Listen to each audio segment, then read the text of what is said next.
नमस्कार दोस्तों, success study Baloda YouTube channel में आपका स्वागत है। आज के इस वीडियो में हम उत्कृष्ट विद्यालय एवं मॉडल स्कूल प्रवेश परीक्षा से संबंधित जनरल इंग्लिश के महत्वपूर्ण प्रश्न लेकर के आए हैं। तो आइए शुरू करते हैं हम आज का वीडियो। देखिए, पहला प्रश्न है, नो न्यूज, आपको दिया है ब्लैंक्स, खालिस्तान दिया हुआ है, गुड न्यूज। अब इस खाली स्थान पर हमें यहाँ पर 4 विकल्प दिए हैं, इनमें से सही विकल्प का चयन करना है ताकि ये सेंटेंस सही हो सके। देखिए, यहाँ पर इज आर एम दिया हुआ है ना। अब इज आर एम का प्रयोग कहाँ करते हैं, हमें याद होना चाहिए। देखिए, जब सब्जेक्ट क्या हो, सिंगुलर हो, यानी एक वचन हो, ठीक है ना, सिंगुलर हो, तो वहां पर हम क्या करते हैं, इज का प्रयोग करते हैं, ठीक है। या फिर सिंगुलर सब्जेक्ट में नाम भी आते हैं, जितने भी नाम हैं वे सभी सिंगुलर सब्जेक्ट के अंतर्गत आते हैं। जब सब्जेक्ट सिंगुलर हो तब हम इज का प्रयोग करते हैं, लेकिन जब सब्जेक्ट क्या हो, प्लूरल हो, है ना, क्या हो, प्लूरल, तो वहां पर हम क्या करते हैं, आर का प्रयोग करते हैं, है ना। और आई के साथ में हमेशा एम का प्रयोग होता है। देखिए, यहां पर अब आप गलती कर सकते हैं कि न्यूज लिखा हुआ है, ये हो गया प्लूरल, नहीं, यहां हम गलती कर जाते हैं, कई बच्चे गलती कर चुके हैं, तो इसमें हम बता रहे हैं आपको। देखिए, नो न्यूज, न्यूज क्या है, न्यूज यानी खबर, समाचार, ठीक है। ये NEWS लिखा हुआ है, केवल एस लगने से ये प्लूरल नहीं है। ये न्यूज जो है ये क्या है, सिंगुलर सब्जेक्ट है, क्या है, ये सिंगुलर सब्जेक्ट है, इसलिए इसके साथ में इज का प्रयोग होगा। ऑप्शन ए जो हमारा सही उत्तर हो जाएगा और यह सेंटेंस बन जाएगा, no news is good news, यानी कोई भी खबर अच्छी खबर नहीं है। क्योंकि पहले बच्चे इसमें काफी गलतियां कर चुके हैं, इसलिए बताना जरूरी समझा। नेक्स्ट क्वेश्चन है, similar meaning for the word preserve is, यानी जो वर्ड आपको दिया है प्रिजर्व, इसका समान अर्थ वाला, है ना, समान अर्थ वाला शब्द कौन सा है। यहां पर 4 विकल्प दिए हैं, ए कंजर्व, बी मिक, सी इम्पेड और डी प्रोटेक्ट। तो देख रहे हैं कि जो प्रिजर्व शब्द है ना, प्रिजर्व मतलब संरक्षित करना, रक्षित करना, ठीक है ना। तो इसका जो सिमिलर मीनिंग वाला वर्ड है वह है कंजर्व। कंजर्व मतलब होता है संरक्षण करना, बचाना, ठीक है ना। तो ऑप्शन ए जो है हमारा सही जवाब हो जाएगा। Question number 3, divide the sweets, आपको दिया है खालिस्तान, ऑल द स्टूडेंट्स, ठीक है ना। अब डिवाइड का मतलब होता है बांटना, यानी मिठाई को बांटना है, कहाँ बांटना है, ऑल द स्टूडेंट, सभी स्टूडेंट के, ठीक है ना। अब के बीच की बात आती है, तो यहां पर 4 ऑप्शन दिए हैं, बिटवीन, इन, अमंग और टू, ठीक है। देखिए, यहां पर कौन सा शब्द आएगा वो हमें ध्यान रखना है कि यहां पर डिवाइड द स्वीट्स, यानी मिठाई को बांटने के लिए कहा गया है, ऑल द स्टूडेंट्स, सभी स्टूडेंट के बीच में बांटने कहा गया है। तो ध्यान दीजिएगा कि जब दो के बीच की हम बात करते हैं, केवल दो, तो वहां पर हम बिटवीन का प्रयोग करते हैं, ठीक है ना, का प्रयोग करते हैं, बिटवीन का प्रयोग करते हैं।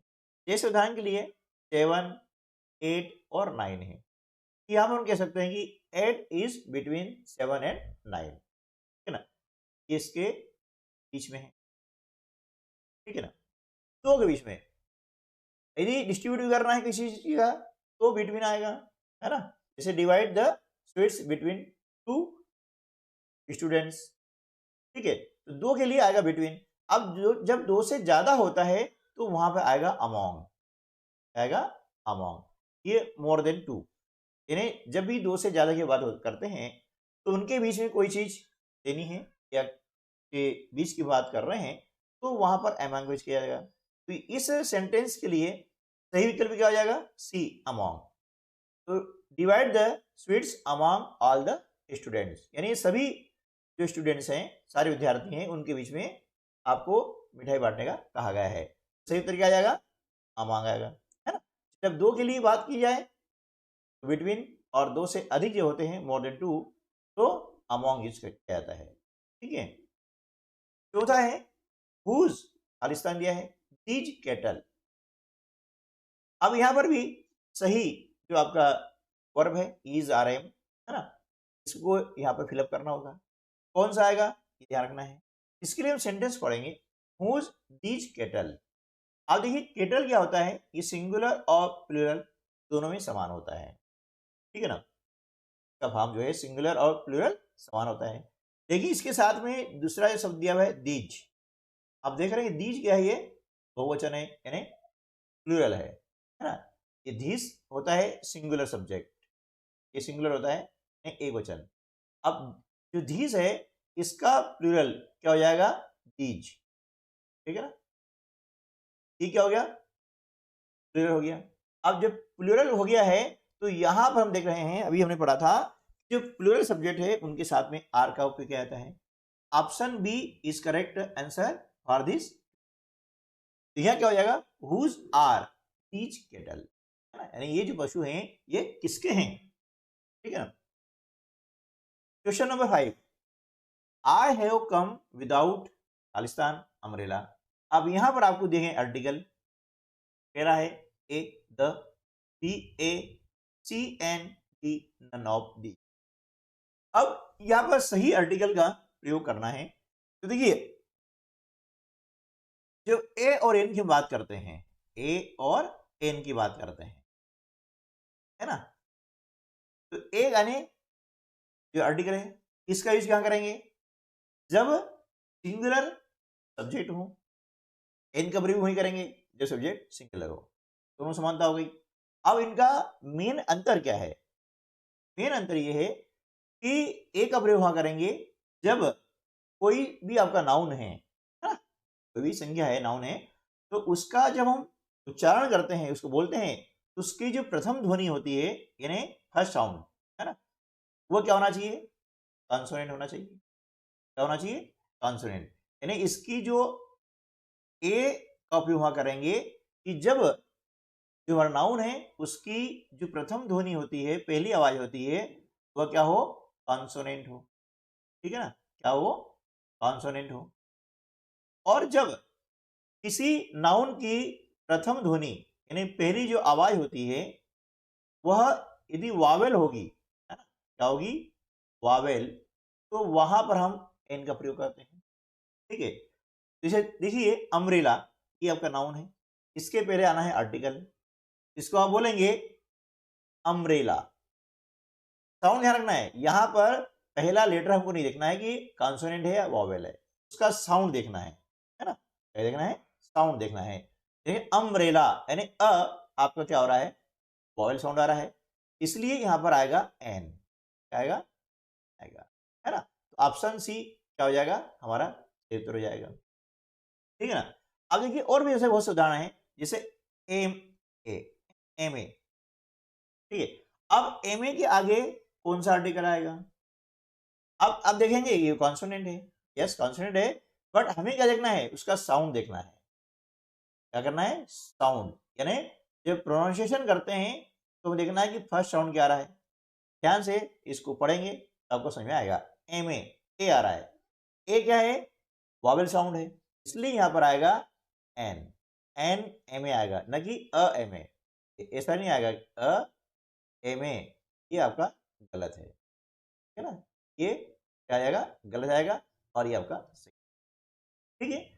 और इसके बारे में डिटेल में मैंने वीडियो बनाया हुआ है आर्टिकल का, वो आप देख सकते हैं। Question number 6, the plural of the word army is, यानी जो आर्मी हमारा वर्ड है इसका प्लूरल क्या होगा, ठीक है। 4 ऑप्शन दिए गए हैं, 4 ऑप्शन में से एक सही ऑप्शन है। अब सिंगुलर से प्लूरल कैसे बनाया जाए, इसका वीडियो हमने अपलोड किया हुआ है, जो कि आपको प्लेलिस्ट में मिल जाएगा, उसमें सारे नियम हमने बताए हुए हैं।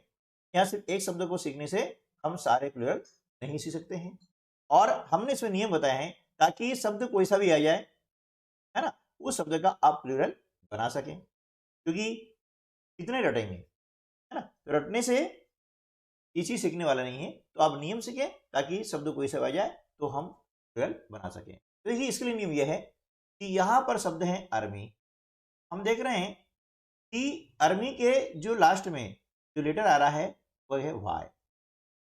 अब वाई के पहले क्या आ रहा है, कॉन्सोनेंट आ रहा है। जब वाई के पहले कॉन्सोनेंट आता है तो हम क्या करते हैं, वाई को हटा देते हैं, है ना, remove Y and add IES, है ना। देखिए इस प्रकार से इसका बनेगा प्लूरल। हम क्या करेंगे, वाई को हटा देंगे, यानी वाई को रिमूव कर देंगे और क्या करेंगे, इसमें IES जोड़ देंगे, ये हो जाएगा आर्मीज, ठीक है ना। तो आपका जो ऑप्शन डी है वह सही उत्तर हो जाएगा। इससे संबंधित वीडियो हमने बना दिया है और उसे आप प्लेलिस्ट में देख सकते हैं, और ये सारे नियम आप अच्छे से समझ सकते हैं ताकि कोई सा शब्द आ जाए तो आप उसका प्लूरल बना सकें। Question number 7, the opposite word for ours is, जो और शब्द है इसका अपोजिट क्या होगा। 4 ऑप्शन दिए हैं, A better, B bad, C evil और डी इल।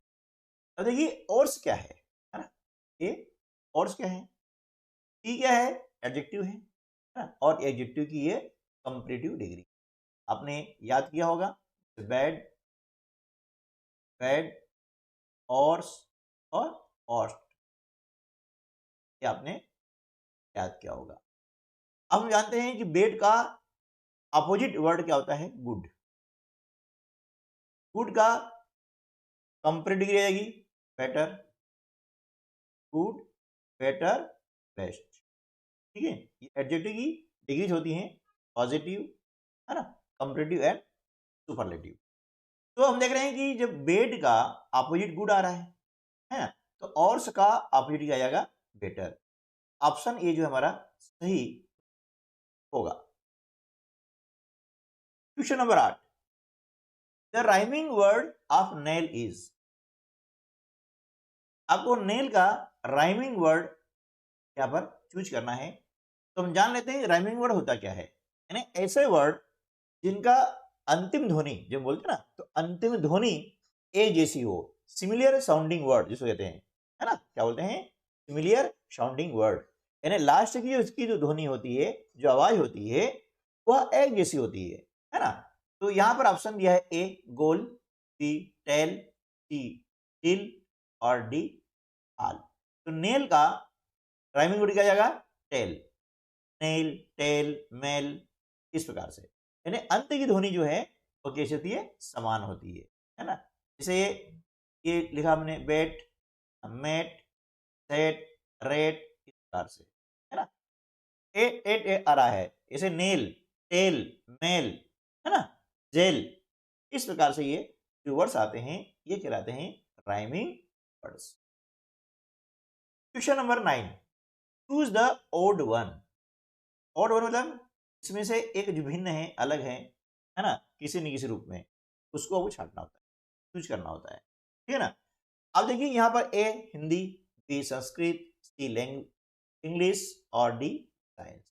हम देख रहे हैं यहाँ पर कि 3 ऑप्शन है, हिंदी, संस्कृत और इंग्लिश। ये क्या है, ये तीनों लैंग्वेज है, ये लैंग्वेज है यानी भाषा है, जबकि साइंस भाषा नहीं है, इसलिए ऑप्शन डी हमारा उत्तर हो जाएगा, है ना। ये क्या है, इनसे ऑड है यानी अलग है ना। तीनों में समानता है कि तीनों भाषाएं हैं, लेकिन साइंस भाषा नहीं है, इसलिए वो ऑड हो गया है, ऑड वन, ठीक है ना।